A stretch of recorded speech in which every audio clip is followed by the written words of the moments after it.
Hi friends, good evening. Welcome back to my channel. Today మనము discuss చేయబోతున్న topic వచ్చేసి current polity గురించి discuss చేస్తున్నాం. చాలా ఇంపార్టెంట్ టాపిక్స్ ఉన్నాయి. ఈ వీడియోని ఎండ్ వరకు చూడండి. అలానే లైక్ చేసుకోండి, అలానే సబ్స్క్రైబ్ చేసుకోండి. ఓకే, ఇందులో భాగంగా ఫస్ట్ టాపిక్ గురించి తెలుసుకుందాం. ఓకే, ఇందులో భాగంగా ఫస్ట్ టాపిక్ గురించి తెలుసుకుంటే మనము రీసెంట్గా క్యాబినెట్ అప్రూవల్ అంటే లభించిందనమాట. దేనికి అప్రూవల్ లభించిందంటే మనకు వన్ నేషన్ వన్ ఎలక్షన్ అంటే మార్చ్లోన ఒక రిపోర్ట్ని ఇస్తుంది కదా, వన్ నేషన్ వన్ ఎలక్షన్ సంబంధించింది. దాన్ని క్యాబినెట్ అనేది అప్రూవ్ చేస్తుంది అనమాట. దానికి సంబంధించి రీసెంట్గా న్యూస్లో ఉందనమాట. ఇందులో భాగంగా వన్ నేషన్ వన్ ఎలక్షన్స్ని ఎప్పుడు అంటే మనకు ఎస్టాబ్లిష్ చేశారంటే దీన్ని సెప్టెంబర్ 2, 2023 దీన్ని అంటే ఎస్టాబ్లిష్ చేశారన్నమాట. వన్ నేషన్ వన్ ఎలక్షన్స్ని. దీనికి ఈ కమిటీకి ఎంతమంది సభ్యులతో ఎస్టాబ్లిష్ చేశారంటే దీన్ని 8 మెంబర్స్తో ఎస్టాబ్లిష్ చేశారన్నమాట. ఇందులో 1+7 అంటాం మనం దీన్ని. తర్వాత ఈ కమిటీకి హెడ్గా ఎవరు ఉన్నారంటే మనకు రామ్నాథ్ కోవింద్ ఉన్నారన్నమాట. ఈయన మనకు ఫార్మర్ ప్రెసిడెంట్ ఆఫ్ ఇండియా అని అంటారనమాట ఈయన. ఇది దీనికి సంబంధించింది. ఇక్కడ మనకు వన్ నేషన్ వన్ ఎలక్షన్స్ అనేది రీసెంట్గా న్యూస్లో ఉంటుంది అనమాట. దీనికి క్యాబినెట్ అప్రూవల్స్ అనేది లభిస్తుంది అనమాట. దీన్ని ఎప్పుడు ఎస్టాబ్లిష్ చేశారంటే ఈ కమిటీని దీనికి వన్ నేషన్ వన్ ఎలక్షన్స్కి ఒక కమిటీని నియమిస్తారన్నమాట. దాన్ని ఎప్పుడు ఎస్టాబ్లిష్ చేశారంటే సెప్టెంబర్ 2, 2023 ఎస్టాబ్లిష్ చేశారన్నమాట. ఇందులో ఎంతమంది ఉంటారంటే 8 మెంబర్స్ ఉంటారన్నమాట. తర్వాత 1+7గా ఉంటుంది ప్యానెల్ వచ్చేసి. ఈ ప్యానెల్కి చైర్మన్గా ఎవరు ఉంటారంటే మనకు మన అమిత్ షా రామ్నాథ్ కోవింద్ ఉంటారన్నమాట. ఇది దీనికి సంబంధించింది. ఈ కమిటీ ఎప్పుడు రిపోర్ట్ని సబ్మిట్ చేసిందంటే మార్చ్ 14, 2024 సబ్మిట్ చేసిందన్నమాట. ఈ కమిటీ వచ్చేసి రిపోర్ట్ వచ్చి ఎప్పుడు సబ్మిట్ చేసిందంటే మార్చ్ 14, 2014 ఈ కమిటీ సబ్మిట్ చేసిందన్నమాట. ఇది దానికి సంబంధించింది. ఇంకా కొన్ని పాయింట్స్ తెలుసుకుందాం. ఇక్కడ ఇంకా కొన్ని పాయింట్స్ తెలుసుకుంటే మనకు ఈ కమిటీకి చైర్మన్గా ఎవరు ఉన్నారని చెప్పినాం, రామ్నాథ్ కోవింద్ ఉన్నారు కదా. ఇందులో మెంబర్స్కి ఎవరు ఉన్నారంటే అమిత్ షా ఉన్నారు, అంటే హోమ్ మినిస్టరు. తర్వాత అధీర్ రంజన్ చౌదరి ఉన్నారు. తర్వాత గులాం నబీ ఆజాద్ ఉన్నారు. తర్వాత సుభాష్ కాశ్యప్ ఉన్నారు. హరీష్ సాల్వే ఉన్నారు. సంజయ్ కొఠారి ఉన్నారు. తర్వాత ఎన్కే సింగ్ ఉన్నారు. ఇది దానికి సంబంధించింది. అమిత్ షా వచ్చేసి ప్రెజెంట్ హోమ్ మినిస్టర్గా వర్క్ చేస్తున్నారు. అధీర్ రంజన్ చౌదరి వచ్చేసి కాంగ్రెస్ లీడరు. తర్వాత గులాం నబీ ఆజాద్ వచ్చేసి ఆర్ఎస్ ఎంపీ అనమాట. ఈయన ఫార్మర్ ఆర్ఎస్ ఎంపీ అనమాట. తర్వాత ఎల్ఎస్ సెక్రటరీ జనరల్ వచ్చేసి సుభాష్ కాశ్యప్ అనమాట, ఫార్మర్ ఎల్ఎస్ సెక్రటరీ జనరల్. తర్వాత హరీష్ సాల్వే వచ్చేసి సీనియర్ అడ్వకేటు. తర్వాత సంజయ్ కొఠారి వచ్చేసి ఫార్మర్ సివిసిను. తర్వాత ఎన్కే సింగ్ వచ్చేసి X chairman of 15th finance commission. ఇప్పుడు వచ్చేసి ప్రెజెంట్ 16th ఫైనాన్స్ కమిషన్ నడుస్తుంది. 16th ఫైనాన్స్ కమిషన్కి అరవింద్ పనగారియా చైర్మన్గా ఉంటారన్నమాట. ఇది దానికి సంబంధించింది. ఇందులో స్టేట్మెంట్ వైజ్గా ఇచ్చి మనకు ఇందులో సభ్యులు కానివారు, తర్వాత సభ్యులు ఉన్నవారిని గుర్తించండి అని అడుగుతారు. కాబట్టి వీళ్ళు 8 మందిని గుర్తించాలి మనం. ఇందులో భాగంగా ఈయన ఉన్నారు కదా అధీర్ రంజన్ చౌదరి, ఫస్ట్ కమిటీ వేసిన తర్వాత నేను ఈ కమిటీలో ఉండను అని అపోజ్ చేశారన్నమాట. ఎవరు అపోజ్ చేశారని కూడా కాంట్రవర్సీగా అడుగుతారు, మేబీ అడగవచ్చు క్వశ్చన్. అధీర్ రంజన్ చౌదరి కానీ గుర్తుపెట్టుకోండి. ఇది దానికి సంబంధించింది. ఫస్ట్ వచ్చేసి మనకు వన్ నేషన్ వన్ ఎలక్షన్స్ అనేది రీసెంట్గా న్యూస్లో ఉంది. దీనికి ఒక ప్యానెల్ని ఏర్పాటు చేశారంట 8 మెంబర్స్తో. కమిటీకి ఆ ప్యానెల్కి ఎవరు లీడ్ తీసుకుంటున్నారంటే చైర్మన్గా రామ్నాథ్ కోవింద్. ఈయన ఫార్మర్ ప్రెసిడెంట్ అనమాట. ఇది ఎప్పుడు ఎస్టాబ్లిష్ చేశారంటే సెప్టెంబర్ 2, 2023 ఎస్టాబ్లిష్ చేశారు. మళ్ళీ అయిన తర్వాత దీని యొక్క రిపోర్ట్ ఎప్పుడు ఇచ్చిందంటే మార్చ్ 14, 2024 ఇచ్చింది దీని రిపోర్టు. తర్వాత రీసెంట్గా క్యాబినెట్ అనేది వన్ నేషన్ వన్ ఎలక్షన్స్కి అప్రూవల్ అనేది లభించింది అనమాట. ఇది దానికి సంబంధించింది. ఇంకా కొద్దిగా డీటెయిల్స్గా తెలుసుకుందాం. ఇంకా వీళ్ళందరూ అందులో ఉండే మెంబర్స్ అనమాట. డీటెయిల్స్గా తెలుసుకుందాం. ఓకే, నెక్స్ట్ వచ్చేసి వన్ నేషన్ వన్ ఎలక్షన్స్ గురించి తెలుసుకున్నాం కదా, దాని గురించి ఇన్ డీటెయిల్స్గా తెలుసుకున్నాం. The union cabinet approved a proposal for simultaneous elections across the country. ఒకే elections one nation one elections ఒకే కంట్రీకి ఒకే ఎలక్షన్స్ ఉండాలని దీన్ని సైమల్టేనియస్గా క్యాబినెట్ అనేది అప్రూవ్ తెలిపింది అనమాట. ఎవరు కండక్ట్ చేస్తారంటే ఇందులో వెరీ వెరీ ఇంపార్టెంట్ లోకసభకు కండక్ట్ చేస్తారు ఈ ఎలక్షన్స్ ఒకటేసారి. తర్వాత ఆ స్టేట్ అసెంబ్లీకి కండక్ట్ చేస్తారు ఫస్ట్ ఫేజ్గా. తర్వాత 100 days అయిపోయిన తర్వాత ఈ ఎలక్షన్స్ అన్నీ అయిపోయిన తర్వాత సెకండ్ ఫేజ్గా లోకల్ బాడీస్ పంచాయతీస్ ఉంటాయి కదా, మున్సిపాలిటీస్, వాళ్ళకి కండక్ట్ చేస్తారన్నమాట. ఇందులో భాగంగా రాజ్యసభకి కండక్ట్ చేయరు, తర్వాత ఎమ్మెల్సీకి కండక్ట్ చేయరు.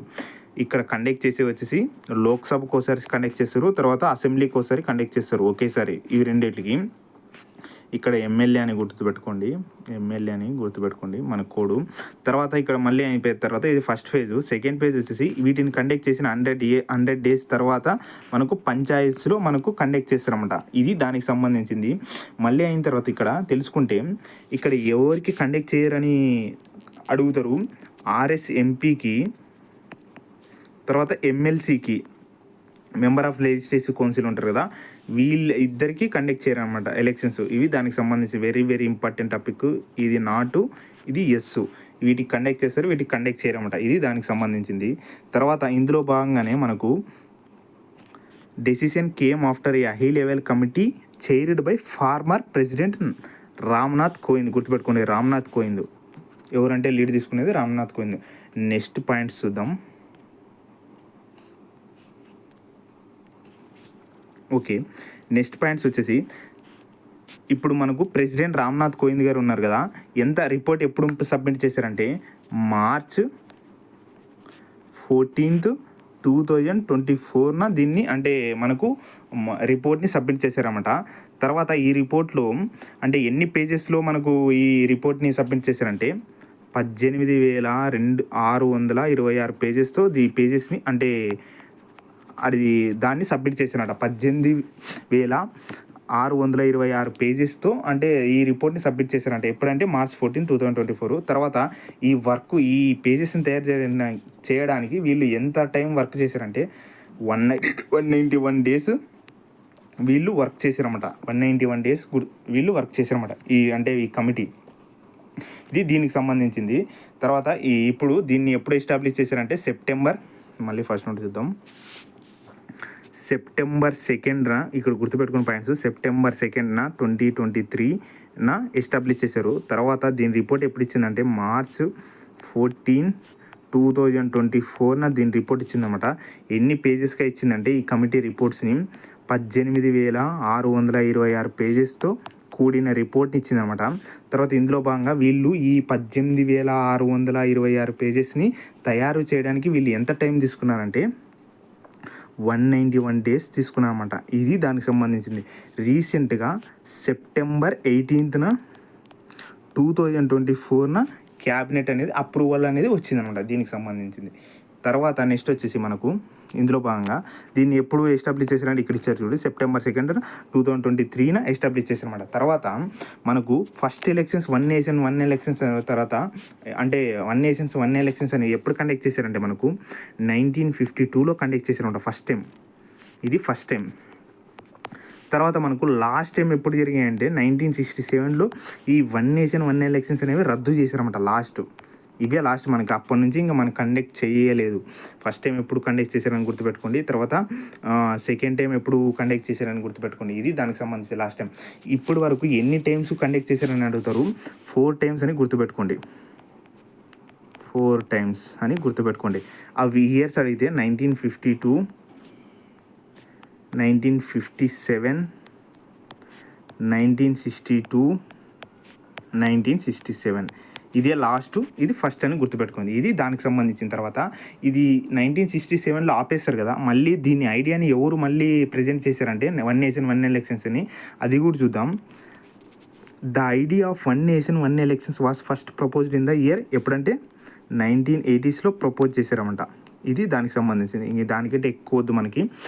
వీళ్ళు ఎంత 170 పేజెస్తో రిపోర్ట్స్ ఇస్తారన్నమాట. ఎప్పుడంటే మనకు 1999లో. అప్పుడు మనకు ఆ కమిషన్ ఉంటుంది కదా, లీడ్ తీసుకునేది ఎవరంటే అంటే పేజెస్ రిపోర్ట్ని మనకు బీపీ జీవన్ రెడ్డి అనే అతను లీడ్ తీసుకుంటారు అన్నమాట కమిషన్ వేసినప్పుడు, అంటే 1 nation 1 electionsకి. ఇది దానికి సంబంధించింది. నెక్స్ట్ టాపిక్ చూద్దాం. ఇక్కడ వరకు గుర్తుపెట్టుకోండి. ఐడియా ఎప్పుడు, తర్వాత ఎప్పుడు రిపోర్టు, తర్వాత ఎన్ని పేజెస్, దానికి లీడ్ తీసుకునేది ఎవరు. తర్వాత రీసెంట్గా సెప్టెంబర్ 2, 2023 మార్చ్లో రిపోర్టు, తర్వాత దానికి లీడ్ వచ్చేసి రామ్నాథ్ కోవింద్. చాలా ఇంకా next topic next points. Next points వచ్చేసి ఇందులో భాగంగా మనకు ఎన్ని ఫేజెస్లో కండక్ట్ చేశారంటే 2 ఫేజెస్ అని చెప్పే కదా. ఫస్ట్ ఫేజ్లో వచ్చేసి లోక్సభ ప్లస్ అసెంబ్లీ వచ్చేసి ఎమ్మెల్యే అని గుర్తుపెట్టుకోండి. ఇది ఫస్ట్ ఫేజ్లో కండక్ట్ చేశారు. వీటిని కండక్ట్ చేసిన 100 డేస్కి నెక్స్ట్ వచ్చేసి పంచాయతీలో మనకు లోకల్ బాడీస్ ఉన్నాయి కదా, లోకల్ బాడీస్లో 100 డేస్ తర్వాత వీటిని కండక్ట్ చేస్తారన్నమాట. ఇది సెకండ్ ఫేజ్గా కండక్ట్ చేస్తారు, ఇది ఫస్ట్ ఫేజ్గా కండక్ట్ చేస్తారు. ఇక్కడ ఇచ్చారు చూడండి. The union cabinet on Wednesday September 18th 2024 accept చేసిందన్నమాట. ఆ రికమెండేషన్స్ మనకు ఈ కమిటీ అంటే ఈ కమిటీ చేసిన రికమెండేషన్స్ని యాక్సెప్ట్ చేసిందనమాట. దానికి సంబంధించి ఇక్కడ 3 డేట్స్ గుర్తుపెట్టుకోండి. ఫస్ట్ వచ్చేసి September 2nd 2023, తర్వాత March 14th 2024, తర్వాత September 18, 2024. ఓకే, ఇది దానికి సంబంధం. ఫస్ట్ వచ్చేసి ఈ కమిటీని ఎప్పుడు ఎస్టాబ్లిష్ చేశారంటే 1 నేషన్ 1 ఎలక్షన్స్కి September 2nd 2023లో. తర్వాత దీని యొక్క రిపోర్ట్ ఎప్పుడు ఇచ్చిందంటే March 14, 2024లో ఇచ్చింది. తర్వాత దీన్ని అంటే క్యాబినెట్ అప్రూవల్ ఎప్పుడు తెలిపిందంటే September 18, 2024లో తెలిపింది. ఇది దానికి సంబంధించింది 1 నేషన్ 1 ఎలక్షన్స్ గురించి కంప్లీట్ ఇన్ఫర్మేషన్. ఇది చదువుకున్నా చాలా మనకు. నెక్స్ట్ టాపిక్ చూద్దాం. ఓకే, రీసెంట్గా గవర్నమెంట్ 23rd లా కమిషన్స్ని ఎస్టాబ్లిష్ చేసిందన్నమాట. అంటే ప్రెసిడెంట్ ద్రౌపది ముర్ము గారు 23rd లా కమిషన్స్ని ఎస్టాబ్లిష్ చేసామన్నమాట. దాని గురించి తెలుసుకుందాం. 23rd law commission.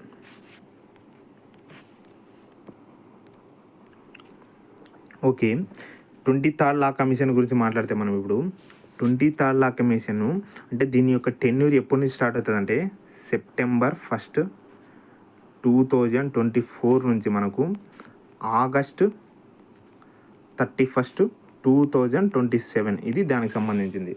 ఇప్పుడు 22 లా కమిషన్ అనేది మనకు సెప్టెంబర్ ముందు రోజున అంటే ఆగస్ట్ సంథింగ్ ఆ మధ్యకాలంలో ఎండ్ అయిపోతుందంట. August 31st 2024 ఎండ్ అవుతుంది 22nd లా కమిషన్. దీనికి లీడ్ తీసుకుని వచ్చేసి రితురాజ్ అవస్థి చేస్తాడు. ఆయన కర్ణాటకకి చెందిన వ్యక్తి. అది దానికి సంబంధించింది. ఇప్పుడు మనకు టెన్యూర్ వచ్చేసి September 1st నుంచి 2024 నుంచి August 31st 2027 వరకు ఉంటుంది అన్నమాట దీని యొక్క టెన్యూర్. తర్వాత ఇందులో మెంబర్స్గా ఎంతమంది ఉంటారంటే ఫస్ట్ వచ్చేసి ఒక చైర్మన్ ఉంటారు. తర్వాత 4 ఫుల్ టైం మెంబర్స్ ఉంటారన్నమాట. తర్వాత ఇందులో భాగంగా లీగల్ అఫేర్స్ అని ఉంటుంది. ప్లస్ లెజిస్లేటివ్ డిపార్ట్మెంట్స్ వాళ్ళు సెక్రటరీస్ ఉంటారు కదా, వీళ్ళు ఎక్స్ ఆఫీసర్ చైర్మన్స్గా ఇందులో భాగంగానే ఉంటారన్నమాట. తర్వాత ఇందులో అంటే పార్ట్ టైం మెంబర్స్కి ఎంతమంది ఉంటారంటే 5 పార్ట్ టైం మెంబర్స్గా ఉంటారు. ఇది దానికి సంబంధించింది. ఫస్ట్ వచ్చేసి ఒక చైర్మన్ ఉంటారు, తర్వాత 4 ఫుల్ టైం మెంబర్స్ ఉంటారు, తర్వాత లీగల్ అఫేర్స్, తర్వాత లెజిస్లేటివ్ డిపార్ట్మెంట్ అనేది ఉంటాయి కదా, వాళ్ళలో సెక్రటరీస్ అనే వాళ్ళు ఉంటారు. వాళ్ళు వచ్చేసి ఎక్స్ ఆఫీసర్స్ మెంబర్స్గా ఉంటారన్నమాట. దీంట్లో 5 పార్ట్ టైం మెంబర్స్. ఇక్కడ ఫుల్ టైం మెంబర్స్ ఎంతమంది అని మళ్ళీ 5 ఫుల్ టైము, తర్వాత 4 పార్ట్ టైం అని ఇస్తారు. రివర్స్ ఇచ్చినప్పుడు మనం చూసుకొని ఆన్సర్ పెట్టాలి. ఇక్కడ వచ్చేసి 5 పార్ట్ టైము, తర్వాత 4 ఫుల్ టైం అని గుర్తుపెట్టుకోండి. ఇది దానికి సంబంధించింది. ఈ రీసెంట్గా టెన్యూర్ వచ్చేసి September 1st నుండి 2024 స్టార్ట్ అవుతుంది. తర్వాత ఎప్పుడు ఎండ్ అవుతుంది అంటే August 31st 2027 ఎండ్ అవుతుందని గుర్తుపెట్టుకోండి. నెక్స్ట్ దీని గురించి ఇంకా కొన్ని పాయింట్స్ తెలుసుకుందాం.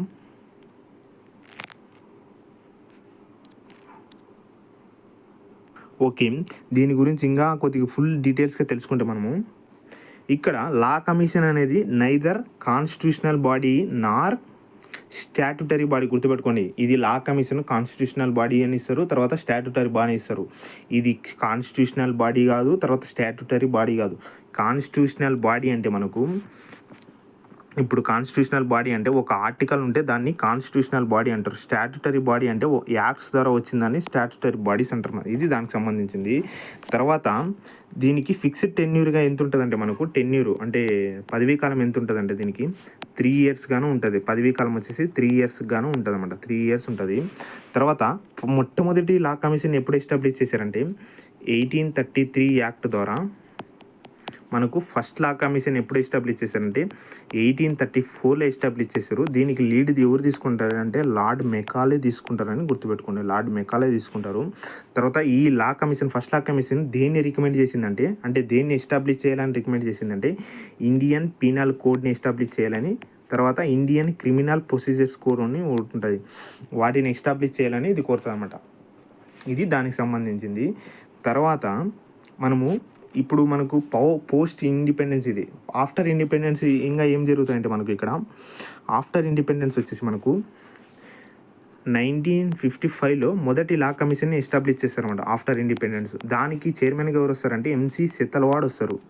ఎంసీ సెతల్వాడ్ వస్తారన్నమాట. మొదటి లా కమిషన్గా ఎంసీ సెతల్వాడ్ వస్తారు. తర్వాత ఈయన మొట్టమొదటి ఏజీగా కూడా పనిచేస్తారన్నమాట. అంటే ఏజీ అంటే అటార్నీ జనరల్గా కూడా పనిచేస్తారు. మొదటి అటార్నీ జనరల్ అన్న, తర్వాత మొదటి లా కమిషన్ చైర్మన్ అంట ఆఫ్టర్ ఇండిపెండెన్స్ ఎంసీ సెతల్వాడ్ అని గుర్తుపెట్టుకోండి. ఈయన ఏజీ గురించి తెలిపే ఆర్టికల్ వచ్చేసి 76 తెలుపుతుంది అనమాట. ఇది దానికి సంబంధించింది. మళ్ళీ అయిన తర్వాత మనకు 2020లో అంటే 2020లో 22nd లా కమిషన్ అనేది ఎస్టాబ్లిష్ చేశారన్నమాట. దానికి టెన్యూర్గా ఎంత ఉంటుందంటే 3 years ఉంటుంది అనమాట. 2020లో మళ్ళీ అయిపోయిన తర్వాత ఇది దానికి సంబంధించిన కంప్లీట్ ఇన్ఫర్మేషన్ అనమాట. నెక్స్ట్ అంటే ఇంకా కొన్ని పాయింట్స్ ఉన్నాయి, ఇంకా కొన్ని అంటే చైర్మన్స్ గురించి తెలుసుకుందాం.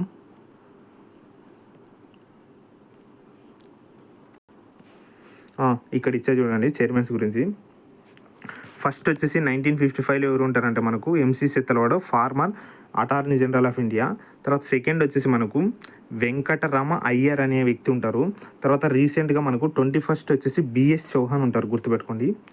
21st ఎవరు ఉంటారంటే బిఎస్ చౌహాన్ ఉంటారు. ఈయన టెన్యూర్ ఎప్పటి నుంచి ఎప్పటి వరకు ఉంటుంది అంటే బిఎస్ చౌహాన్ది 2015 నుంచి 2018 వరకు ఉంటాయి. తర్వాత 2 ఏళ్ళు ఖాళీగా ఉంటుంది అనమాట. తర్వాత ఈయనే ఉంటారు. అది మళ్ళీ అయిన తర్వాత 22nd ఎవరు ఉన్నారంటే మనకు 22nd రితురాజ్ అవస్థి ఉంటారన్నమాట. రితురాజ్ అవస్థి ఈయన టెన్యూర్ వచ్చేసి 2021లో స్టార్ట్ అవుతుంది. యాక్చువల్గా అంటే అపాయింట్ చేసిన 2020లో. తర్వాత 2020 నుంచి తర్వాత 2024 వరకు ఉంటుంది బిఎస్ చౌహాన్. అంటే ఇది రితురాజ్ అవస్థిది. ఈయన కర్ణాటకకు చెందిన వ్యక్తి అని గుర్తుపెట్టుకోండి. కర్ణాటకలో కూడా వర్క్ చేస్తాడు. ఇది దానికి సంబంధించింది. ఈ ఒకటి ఫస్ట్, తర్వాత 21st గుర్తుపెట్టుకోండి, తర్వాత 22nd గుర్తుపెట్టుకోండి. ఇప్పుడు రీసెంట్గా 23rd లా కమిషన్ని అంటే అనౌన్స్ చేశారని గుర్తుపెట్టుకోండి. కానీ చైర్మన్స్ ఇంకా మనకు ఎవరని చెప్పలేదు, ఓన్లీ అపాయింట్ చేసేది. టెన్యూర్ ఎప్పటి నుంచి ఎప్పటి వరకు అంటే September 1, 2024 టు August 31, 2024 ఇప్పటి వరకు ఉంటారు. 23rd law commission. ఇది దానికి సంబంధించింది. నెక్స్ట్ టాపిక్ చూద్దాం. నెక్స్ట్ టాపిక్ వచ్చేసి రీసెంట్గా హైకోర్ట్స్ అంటే గవర్నమెంట్ అనేది అప్రూవల్ లభిస్తుందంట. అపాయింట్మెంట్స్ ప్రెసిడెంట్ ద్రౌపది ముర్ము కొంతమందిని అపాయింట్ చేస్తుంది కదా, అంటే హైకోర్టు జడ్జెస్ని. అందులో భాగంగానే హైకోర్టు సీజేస్ని అంటే ప్రధాన న్యాయమూర్తిని 8 స్టేట్స్కి యూటీస్కి ఎస్టాబ్లిష్ చేసింది, అంటే అపాయింట్ చేసినారన్నమాట. దానికి సంబంధించి చూద్దాం. 8 స్టేట్స్కి అపాయింట్ చేశారన్నమాట. ఇందులో భాగంగా మనము హైకోర్ట్స్ గురించి తెలుసుకుంటే, హైకోర్టు ఏ భాగంలో ఉంటుందంటే Part 6లో ఉంటుందని గుర్తుపెట్టుకోండి. ఫస్ట్ పాయింట్ Part 6లో ఉంటుంది.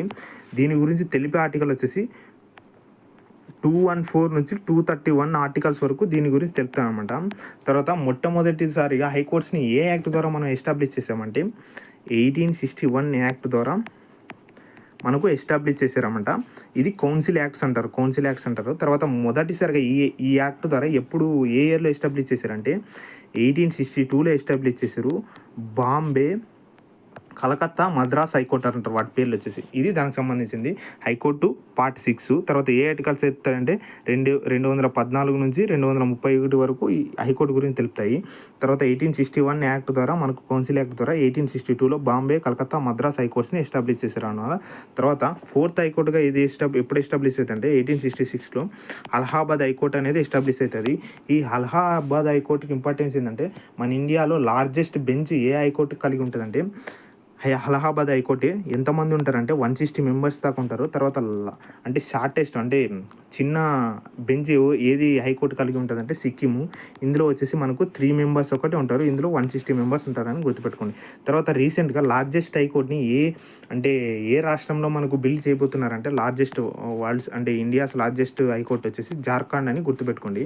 తర్వాత వచ్చేసి నెక్స్ట్ వచ్చేసి ఇంకా కొన్ని పాయింట్స్ తెలుసుకుంటే మనకు ప్రెజెంట్ ఎన్ని హైకోర్ట్స్ ఉన్నాయంటే మనకు 25 హైకోర్ట్స్ ఉన్నాయి. ఇందులో మనకు 25th ఏదంటే అమరావతి అని గుర్తుపెట్టుకోండి. మీరు ఇక్కడ ఒక క్వశ్చన్ అడగాలి. అంటే ఏపీ ఇక్కడ మనకు 25th వచ్చేసి అమరావతిగా ఉంటుంది. ఇక్కడ ఒక క్వశ్చన్ అడిగితే ఇప్పుడు మన ఇండియాలో వచ్చేసి 28 స్టేట్స్ 8 యూటీస్ ఉన్నాయి కదా, ఒక్కొక్క రాష్ట్రానికి ఒక్కో హైకోర్టు ఉండాలి కదా అని అడగొచ్చు మీరు. ఇప్పుడు మనకు 7వ రాజ్యాంగ సవరణ 1956 ద్వారా అంటే 1 లేదా 2 అంటే 2 లేదా ఇంకొక యూటీస్ కానీ యాడ్ చేసుకొని మనకు ఒకే హైకోర్టుగా ఎస్టాబ్లిష్ చేసని దీని గురించి తెలుస్తుంది అన్నమాట. 7వ రాజ్యాంగ సవరణ తెలుస్తుంది. అందులో భాగంగానే మనకు హైకోర్ట్స్ అనేవి తక్కువగా ఉంటాయి. 28 స్టేట్స్ ఉన్న 25 హైకోర్ట్స్ ఉంటాయి. అంటే 2 కలిసి ఒకే హైకోర్టుగా ఏర్పాటు చేసుకోవచ్చు అనమాట. ఇది దానికి సంబంధించింది. ఈ 7వ రాజ్యాంగ సవరణని ఒక వ్యక్తి 2 రాష్ట్రాలకి లేదా అంతకంటే ఎక్కువగా గవర్నర్ కూడా వర్క్ చేయొచ్చని ఏ అమెండ్మెంట్ ద్వారా అంటే చేశారంటే ఇదే అమెండ్మెంట్ అని గుర్తుపెట్టుకోండి. ఇది దానికి సంబంధించింది. తర్వాత హైకోర్టు జడ్జెస్గా నియమిత కావాలంటే కొన్ని అంటే ఇవి అర్హతలు కావాలి కదా. అందులో వచ్చేసి ఫస్ట్ పాయింట్ వచ్చేసి ఆయన భారతదేశ పౌరుడై ఉండాలి. సెకండ్ పాయింట్ వచ్చేసి ఆయన 10 ఇయర్స్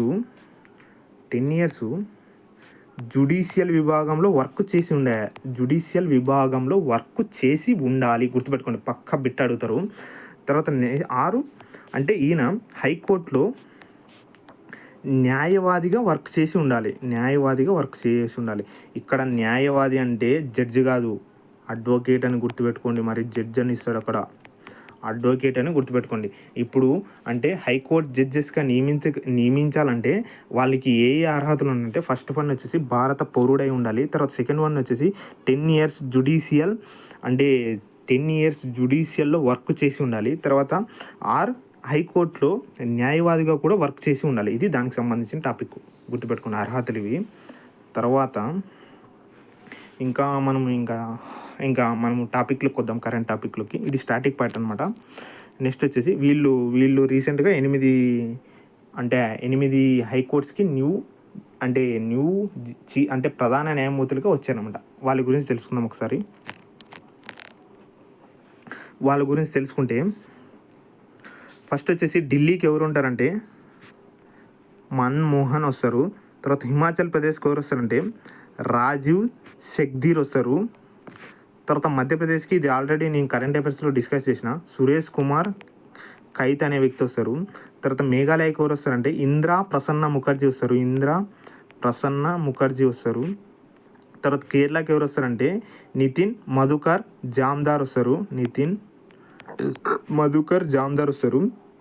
తర్వాత జమ్మూ కాశ్మీర్కి లడాఖ్కి ఎవరు వస్తారంటే తాసి రబ్స్తాన్ వస్తారు. తర్వాత ఇక్కడ మళ్ళీ అయిన తర్వాత మద్రాస్ హైకోర్టుకి ఎవరు వస్తారంటే శ్రీరామ్ వస్తారు. తర్వాత జార్ఖండ్కి ఎవరు వస్తారంటే రామచంద్రరావు వస్తారు. ఇది దానికి సంబంధించి టోటల్ హైకోర్ట్స్.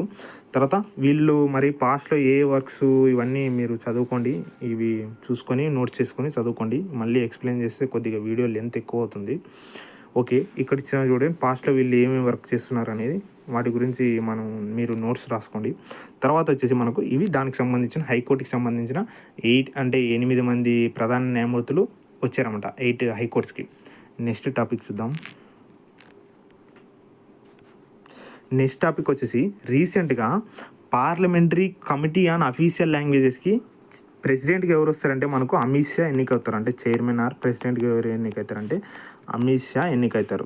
ఈ అమిత్ షా ఇప్పుడు మనకు ఏ దాంట్లో ఉంటారంటే మినిస్ట్రీ ఆఫ్ హోమ్ మినిస్టర్గా ఈయన వర్క్ చేస్తుంటారు. తర్వాత కోఆపరేటివ్ మినిస్టర్ కూడా ఈయన వర్క్ చేస్తుంటారు. ఇది దానికి సంబంధించి రీసెంట్గా అమిత్ షా అంటే పార్లమెంటరీ కమిటీ ఆన్ అఫీషియల్ లాంగ్వేజెస్కి చైర్మన్గా లేదా ప్రెసిడెంట్గా కూడా అపాయింట్ అవుతారన్నమాట. ఇది దానికి సంబంధించింది. నెక్స్ట్ ఇన్ డీటెయిల్స్గా చూద్దాం. ఓకే, దాని గురించి ఇన్ డీటెయిల్గా తెలుసుకుంటే parliamentary committee on official languages ఎవరు మనకు చైర్మన్గా ఎన్నికవుతారంటే మనకు హోమ్ మినిస్టర్ అమిత్ షాని. Recently the union minister was unanimously re-elected the chairperson of the parliamentary committee on official languages. యునానిమస్గా అంటే ఏకగ్రీవంగా ఎన్నికైనా ఉండదు దాని గురించి. తర్వాత ఈ అఫీషియల్ లాంగ్వేజెస్ని కమిటీ ఉంటుంది కదా, దీనికి ఎప్పుడు ఎస్టాబ్లిష్ జరుగుతుందంటే మనకు 1976లో ఎస్టాబ్లిష్ చేస్తారు. ఏ యాక్ట్ ద్వారా ఎస్టాబ్లిష్ చేస్తారంటే ఇది ఇంపార్టెంట్, అఫీషియల్ లాంగ్వేజెస్ యాక్ట్ అని 1963 ఉంటుంది. 1963లో అంటే ఆ యాక్ట్ ద్వారా 1976లో ఎస్టాబ్లిష్ చేస్తారన్నమాట. ఇందులో సెక్షన్ వచ్చేసి 1963 యాక్ట్ ద్వారా సెక్షన్ 4 అంటే సెక్షన్ 4లో ఉన్న విధంగా ఈ పార్లమెంటరీ కమిటీ ఆన్ అఫీషియల్ లాంగ్వేజెస్ని ఎస్టాబ్లిష్ చేస్తారన్నమాట. ఎప్పుడంటే 1976 అని గుర్తుపెట్టుకోండి. ఇందులో భాగంగానే ఈ యాక్ట్లో భాగంగానే మనకు హోమ్ మినిస్టర్ చైర్మన్గా దీనికి వహిస్తారని గుర్తుపెట్టుకోండి. ఇందులో భాగంగానే మనకు హోమ్ మినిస్టర్ చైర్మన్గా ఈ కమిటీకి లీడ్ తీసుకుంటారని గుర్తుపెట్టుకోండి. తర్వాత ఇందులో ఎంతమంది ఉంటారంటే మనకు ఈ కమిటీలో 30 మెంబర్స్ దాకా ఉంటారన్నమాట. 30 మెంబర్స్ ఉంటారని గుర్తుపెట్టుకోండి. తర్వాత ఈ 30 మెంబర్స్ ఉన్నారు కదా మనకు, ఈ 30లో మనకు 20 మెంబర్స్ వచ్చేసి మనకు లోక్సభ నుంచి ఉంటారు. తర్వాత 10 మెంబర్స్ వచ్చేసి మనకి ఎక్కడ ఉంటారంటే 10 మెంబర్స్ వచ్చేసి మనకు ఇది రాజ్యసభ అని గుర్తుపెట్టుకోండి. 30 మెంబర్స్ వచ్చేసి ఉంటారు టోటల్గా. తర్వాత 20 మెంబర్స్ వచ్చేసి లోక్సభ నుంచి ఉంటారు. 10 మెంబర్స్ వచ్చేసి రాజ్యసభ నుంచి ఉంటారు. మరి ఇది దానికి సంబంధించింది. రీసెంట్గా parliamentary committee on official languages చైర్మన్గా ఎవరు ఉన్నారంటే అమిత్ షా ఎన్నికైనారని చెప్పండి. తర్వాత ఏ యాక్ట్ ద్వారా ఈ పార్లమెంటరీ కమిటీ ఆన్ అఫీషియల్ లాంగ్వేజెస్ని ఎస్టాబ్లిష్ చేశారంటే 1963 సెక్షన్ 4 ద్వారా 1976లో ఈ కమిటీని ఎస్టాబ్లిష్ చేశారని చెప్పండి. తర్వాత వచ్చేసి ఈ కమిటీకి ఈ 1963 యాక్ట్ ద్వారా హోమ్ మినిస్టర్ అమిత్ షా చైర్మన్గా వహిస్తారని చెప్పండి. తర్వాత ఇందులో ఎంతమంది మెంబర్స్ ఉన్నారని అడుగుతారు. 30 మెంబర్స్ ఉండాలని చెప్పండి. టోటల్గా 30 మెంబర్స్ ఉంటారు. తర్వాత ఇందులో భాగంగా 30 మెంబర్స్లోన 20 మెంబర్స్ వచ్చేసి లోక్సభ నుంచి ఉంటారు. తర్వాత 10 మెంబర్స్ వచ్చేసి రాజ్యసభ నుంచి ఉంటారని గుర్తుపెట్టుకోండి. నెక్స్ట్ టాపిక్ చూద్దాం.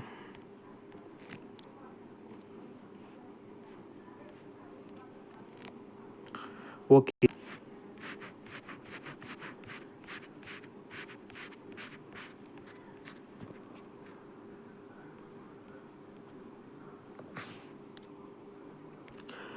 నెక్స్ట్ టాపిక్ వచ్చేసి రీసెంట్గా అనురా కుమార దిశానాయాకే రీసెంట్గా శ్రీలంకకి న్యూ ప్రెసిడెంట్గా ఎన్నికవుతారన్నమాట. న్యూ ప్రెసిడెంట్గా శ్రీలంకకి ఎవరు వచ్చారంటే అనురా కుమార అని గుర్తుపెట్టుకోండి. అనురా కుమార. ఈయన ఎవరు అంటే ఏ పార్టీకి చెందిన వ్యక్తి వచ్చి మార్క్సిస్ట్ లెనిన్ జనతా విముక్తి పెరమున అని గుర్తుపెట్టుకోండి. మార్క్సిస్ట్ లెనిన్ జనతా విముక్తి పెరమున పార్టీకి చెందిన వ్యక్తి అని గుర్తుపెట్టుకోండి. అనురా కుమార శ్రీలంకకి న్యూ ప్రెసిడెంట్గా ఎన్నికవుతారన్నమాట. ఇది దానికి సంబంధించి. మళ్ళీ ఇలా కూడా అడుగుతారు, ఇటు సైడ్ కంట్రీస్ ఇచ్చి ఇటు సైడ్ ప్రైమ్ మినిస్టరు లేదా పిఎంస్ ఇచ్చి న్యూ జతపరచండి అని అడుగుతారు. కాబట్టి మనము అనురా కుమార్ వచ్చేసి రీసెంట్గా శ్రీలంకకి న్యూ ప్రెసిడెంట్గా ఎన్నికవుతారు. ఇది దానికి సంబంధించింది. నెక్స్ట్ టాపిక్ చూద్దాం. నెక్స్ట్ టాపిక్ వచ్చేసి రీసెంట్గా జోర్డాన్కి న్యూ ప్రెసిడెంట్ ఎన్నికవుతారన్నమాట. జోర్డాన్కి న్యూ ప్రెసిడెంట్ ఎవరు వస్తారంటే జాఫర్ హసన్ అనే వ్యక్తి జోర్డాన్కి న్యూ ప్రెసిడెంట్గా వస్తారన్నమాట. జాఫర్ హసన్ రీసెంట్గా ఏ కంట్రీకి న్యూ ప్రెసిడెంట్గా వస్తారంటే చెప్పండి, జోర్డాన్ అని చెప్పండి. ఈ జోర్డాన్కు ఇప్పుడు మనకు రీసెంట్గా కరెంట్ అఫైర్ ఏది ఉంటుందంటే లెప్రసీ ఫ్రీ, అంటే వరల్డ్లోనే first country to free leprosy disease అంటే ఏదంటే మనకు జోర్డాన్ అని గుర్తుపెట్టుకోండి. WHO అనౌన్స్ చేసింది. లెప్రసీ డిసీజెస్ వాళ్ళు అంటే ఈ దీంట్లో లేరని చెప్తుంది అనమాట. ఈ లెప్రసీని ఫైలేరియాని మనం ఎండ్ చేయాలని ఎప్పుడు టార్గెట్ పెట్టుకున్నాం అంటే 2027లో పెట్టుకున్నాం. 2023లో వచ్చేసి కలహారజారు, తర్వాత టీబీ వచ్చేసి 2025, మలేరియా వచ్చేసి 2030, తర్వాత సికిల్ సెల్ అనీమియా వచ్చేసి 2047, తర్వాత ఫైలేరియా, తర్వాత లెప్రసీ వచ్చేసి 2027 అని టార్గెట్ పెట్టుకున్నామని గుర్తుపెట్టుకోండి. తర్వాత పోలియో ఫ్రీ కంట్రీగా ఎప్పుడు ఏర్పడిందంటే మన ఇండియా 2014 అని గుర్తుపెట్టుకోండి. ఇవి దానికి సంబంధించింది. రీసెంట్గా Jordan king Abdullah to appoints Jafar Hassan to new PM of Jordan అని గుర్తుపెట్టుకోండి. నెక్స్ట్ టాపిక్ చూద్దాం.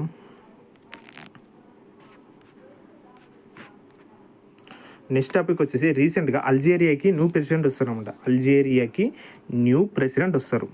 ఆయన పేరు వచ్చేసి అబ్దెల్ మజీద్ తెబోని అని గుర్తుపెట్టుకోండి. తెబోని అని గుర్తుపెట్టుకోండి. మనకు ప్రొనౌన్సియేషన్ అంత డిఫరెంట్గా ఉంటుంది వీళ్ళ నేమ్స్, అదర్ కంట్రీస్ నేమ్స్. తెబోని అని గుర్తుపెట్టుకోండి. అల్జీరియాకి న్యూ ప్రెసిడెంట్కి ఎవరు వచ్చారంటే తెబోని అని గుర్తుపెట్టుకోండి. తర్వాత ఈ అల్జీరియా రీసెంట్గా న్యూస్లో ఉంటారన్నమాట. ఎన్డీబీలో రీసెంట్గా 10th మెంబర్గా ఎవరు మనకు అంటే సభ్య దేశంగా చేరుతారంటే ఎన్డీబీలో అల్జీరియా అని గుర్తుపెట్టుకోండి. ఈ ఎన్డీబీ గురించి తెలుసుకుంటే మనకు టోటల్గా అంటే ఎన్డీబీ వచ్చేసి బ్రిక్స్ బ్యాంక్ అంటారు, దీన్ని న్యూ డెవలప్మెంట్ బ్యాంక్ అంటారు. దీన్ని ఎప్పుడు అనౌన్స్ చేశారంటే 2014లో అనౌన్స్ చేసి తర్వాత 2015 జూలై నుంచి అమల్లోకి వస్తుందన్నమాట. ఇందులో భాగంగా ఎన్ని కంట్రీస్ ఉన్నాయంటే 5+5 కంట్రీస్. ఇప్పుడు టోటల్ 10 కంట్రీస్గా ఉంటాయి. ఫస్ట్ వచ్చేసి 5 వచ్చేసి బ్రిక్స్లో ఉన్న కంట్రీస్ ఉంటాయి. బ్రిక్స్లో ఉన్న కంట్రీస్ ఉంటాయి అన్నమాట. ఇక్కడ Brazil, Russia, India, China, south Africa ఉంటాయి. తర్వాత యూత్లో వచ్చేసి మనకు యూఏఈ, బంగ్లాదేశ్, తర్వాత ఉరుగ్వే, యూఏఈ, బంగ్లాదేశ్, ఉరుగ్వే. మళ్ళీ అయిన తర్వాత ఇంకా కొన్ని పాయింట్స్ తెలుసుకుంటాం మనం ఇక్కడ. రీసెంట్గా అల్జీరియా వచ్చింది కదా, అల్జీరియాకి ముందు ఈజిప్ట్ అనేది కూడా జాయిన్ అవుతుంది అనమాట. ఈజిప్ట్ తర్వాత రీసెంట్గా 10th కంట్రీగా అల్జీరియా అనేది వస్తుంది. ఇది దానికి సంబంధించి ఎన్డీబీకి సంబంధించింది. నెక్స్ట్ టాపిక్ అల్జీరియాకి న్యూ ప్రెసిడెంట్కి ఎవరు వచ్చినారంటే తెబోని అని గుర్తుపెట్టుకోండి. నెక్స్ట్ టాపిక్ చూద్దాం. నెక్స్ట్ టాపిక్ వచ్చేసి రీసెంట్గా ఒక టాపిక్ గ్రామ న్యాయాలయాస్ గురించి ఒక టాపిక్ అనేది రీసెంట్గా న్యూస్లో ఉంటుంది అన్నమాట. గ్రామ న్యాయాలయాస్ అంటే న్యాయాలయాస్ ఉంటాయి కదా, వాటి గురించి రీసెంట్గా న్యూస్లో ఉంటుంది అనమాట. The supreme court recently set the establishment of Gramalayas across the country would help improve access to justice అంట. అంటే మన న్యాయత్వాన్ని అంటే జస్టిస్ని పెంచడానికి గ్రామ న్యాయాలయాన్ని అంటే ఎస్టాబ్లిష్ చేయడం ఉత్తమం అని సుప్రీంకోర్టు అనేది రీసెంట్గా చెప్తారనమాట. దీనికి సంబంధించి ఇంకా కొన్ని పాయింట్స్ తెలుసుకుంటే గ్రామ న్యాయాలయస్ ఆర్ విలేజ్ కోర్ట్స్ అంటారు దాన్ని, ఆర్ ఎస్టాబ్లిష్డ్ అండర్ ద గ్రామ న్యాయాలయస్ యాక్ట్ 2008. వెరీ వెరీ ఇంపార్టెంట్, ఇది ఒకటి గుర్తుపెట్టుకోండి. 2008 గ్రామ న్యాయాలయస్ యాక్ట్ ద్వారా గ్రామ న్యాయాలయస్ని లేదా విలేజ్ కోర్ట్స్ని ఎస్టాబ్లిష్ చేస్తారన్నమాట. ఎక్కడంటే జస్టిస్ అంటే ఇప్పుడు మనకు న్యాయం జరుగుతుంది. ఇప్పుడు మనం సడన్గా ఏదైనా జస్టిస్ రూరల్ ఏరియాస్లో ఏమైనా గొడవలు జరిగితే మనం సడన్గా హైకోర్టుకి తర్వాత సుప్రీంకోర్టుకి వెళ్ళలేం కదా. గ్రామ న్యాయాలయాలు ఉంటే అక్కడికి వెళ్ళి మనం సాల్వ్ చేసుకోవచ్చు అనమాట ప్రాబ్లమ్స్. ఇది దానికి సంబంధించింది. తర్వాత నెక్స్ట్ వచ్చేసి the act extends to the whole of India. అంటే ఈ హోల్ ఇండియాలో ఈ యాక్ట్స్ అనేది ఎక్స్టెండ్ అవుతుంది అనమాట. Expect to the states. ఏ స్టేట్స్కి ఇది గ్రామ న్యాయాలయం అనేది ఎస్టాబ్లిష్మెంట్ అనేది ఉండదంటే వర్తించదంటే నాగాల్యాండ్ అని వెరీ వెరీ ఇంపార్టెంట్. ఏ స్టేట్స్కి ఉండదంటే నాగాల్యాండ్, అరుణాచల్ ప్రదేశ్, సిక్కిం. వీటికి అంటే అండర్ షెడ్యూల్ 6లో భాగంగా గ్రామ న్యాయాలయాన్ని ఎస్టాబ్లిష్ చేసుకోవడం హక్కు ఉండదు అనమాట వీటికి. నాగాల్యాండ్ ఇక్కడ కోడ్ పెడదాం మనము, ఏం పెడదాం, న్యాస్ అని పెడదామా? ఓకే, న్యాస్ అన పెట్టుకోండి, శాన్ అన పెట్టుకోండి. ఓకే, నా పేరుతోనే పెడదాం, శాన్ అని పెట్టుకోండి. సాయి అంటారు కదా, శాన్ అని పెట్టుకోండి. సారీ, ఇక్కడ వచ్చేసి శాన్ అని పెట్టుకోండి. శాన్ వచ్చేసి కోడ్ వచ్చేసి మనకు సిక్కిం. ఇక్కడ సాయి కదా, ఐ తీసేసి ఎన్ని పెట్టుకోండి అంతే కోడ్ అది. ఇంకా సిక్కిం, అరుణాచల్ ప్రదేశ్, ఇక్కడ వచ్చేసి నాగాల్యాండ్ వచ్చేసి ఈ మూడింటికి మనకు అంటే గ్రామాలయాస్ని అంటే ఎస్టాబ్లిష్ చేసుకునే హక్కు ఉండదు అనమాట. అంటే ఏ షెడ్యూల్ ద్వారా వీటిని ఎస్టాబ్లిష్ చేసుకోకూడదు అంటే 5th షెడ్యూల్ ఇస్తారు. ఇక్కడ గుర్తుపెట్టుకునేది ఏంటంటే very very important, 6th schedule ప్రకారం మనము ఎస్టాబ్లిష్ చేసుకోలేమని గుర్తుపెట్టుకోండి. ఇది దానికి సంబంధించింది. నెక్స్ట్ టాపిక్ చూద్దాం. ఏ యాక్ట్ ద్వారా ఎస్టాబ్లిష్ చేస్తారంటే 2008. అంటే ఇప్పుడు మనకు గ్రామ న్యాయాలయస్ యాక్ట్ ఉంటుంది కదా, దాని ద్వారా ఎస్టాబ్లిష్ చేస్తారు. దీని యొక్క మెయిన్ ఉద్దేశం వచ్చేసి రూరల్లో ఉండే అంటే సంబంధించిన అంటే పరిష్కారాలని పరిష్కరించడం అనమాట, సమస్యల్ని పరిష్కరించడం. నెక్స్ట్ పాయింట్స్ చూద్దాం. ఓకే, నెక్స్ట్ టాపిక్ వచ్చేసి మనకు రీసెంట్గా 3rd నేషనల్ లోక్ అదాలత్ అనేది రీసెంట్గా న్యూస్లో ఉంటుంది. ఇది ఎవరు ఆర్గనైజ్ చేశారంటే నల్సా వాళ్ళు ఆర్గనైజ్ చేశారన్నమాట. ఈ నల్సాని ఎప్పుడు ఎస్టాబ్లిష్ చేశారంటే 1987లో ఎస్టాబ్లిష్ చేశారు. దీనికి ప్రెసిడెంట్ హెడ్గా ఎవరు ఉంటారంటే మనకు సంజీవ్ ఖన్నా ఉంటారన్నమాట. సంజీవ్ ఖన్నా అనే వ్యక్తి ఉంటారన్నమాట. దీనికి సంబంధించి the national legal service authority organized the third national Lok Adalat of the year 2024 in తాలూకాసు డిస్ట్రిక్ట్స్లోన, తర్వాత హైకోర్ట్స్ ఆఫ్ 20 అండ్ ఇక్కడ 28 అని పడింది, 27 అని పడింది, 28 స్టేట్స్ అని గుర్తుపెట్టుకోండి. తర్వాత దీన్ని ఎవరు ఆర్గనైజ్ చేసి, it was organised under the stewardship of justice Sanjiv Khanna అని గుర్తుపెట్టుకోండి. తర్వాత judge of the supreme court and executive chairman NALSA. ఇది దానికి సంబంధించింది. ఇంకా కొన్ని పాయింట్స్ తెలుసుకుంటే మనం ఇక్కడ దీంట్లో హైలైట్స్గా ఏమేమి ఇచ్చినారంటే ఓకే, ఇందులో భాగంగా మనకు 1.14 crores కేసెస్ అనేవి సాల్వ్ చేసినామట లోక్ అదాలత్, అంటే థర్డ్ నేషనల్ లోక్ అదాలత్ 2024లో సమ్మిట్లో భాగంగా, అంటే ఆ ఈవెంట్లో భాగంగా 1.14 కేసెస్ని అంటే సాల్వ్ చేసినారనమాట. ఇందులో భాగంగా of the 1.14 crores cases settled in the Lok Adalat, తర్వాత 94 lakhs were pre litigation cases, తర్వాత 90,95,665 were cases pending in various courts. అంటే ప్రీ లిటిగేషన్లో ఎన్ని కేసెస్ ఉన్నాయంటే 94.6 lakhs ఉన్నాయి. తర్వాత పెండింగ్లో ఉన్న కేసెస్ వచ్చేసి 19.95 కేసెస్ పెండింగ్లో ఉంటాయి ల్యాక్లో. తర్వాత 1.6 రీజాల్వ్ చేసినామట. 1.14 కేసెస్ అనేవి 1.1 crore కేసెస్ అనేవి రిజాల్వ్ చేసినామట. ఇందులో బాగా హైలైట్స్ థర్డ్ నేషనల్ రీసెంట్గా లోక్ అదాలత్ అనే న్యూస్లో ఉంది. దీన్ని ఎవరు ఆర్గనైజ్ చేశారంటే నల్సా చైర్మన్ సంజీవ్ ఖన్నా ఆర్గనైజ్ చేసిరన్నమాట. దీన్ని అంటే 2024 ఇయర్కి గాను థర్డ్ నేషనల్ లోక్ అదాలత్ అనేది ఈవెంట్ జరిగిందనమాట. ఇది దానికి దీన్ని ఎప్పుడు ఎస్టాబ్లిష్ చేశారంటే 1987లో ఎస్టాబ్లిష్ చేశారు. దీనికి లీడ్గా ఎవరు ఉన్నారంటే ఇప్పుడు ప్రజెంట్ సంజీవ్ ఖన్నా అనే వ్యక్తి ఉన్నారన్నమాట. ఇవి ఫ్రెండ్స్ ఇవాళ కరెంట్ అఫైర్స్ టాపిక్స్. ఈ వీడియో ఇప్పుడు ఫస్ట్ టైం చేస్తున్నాను కరెంటు పాలిటీ టాపిక్స్. మీకు ఎలా అనిపించిందో ఈ కింద కామెంట్స్ తెలపండి.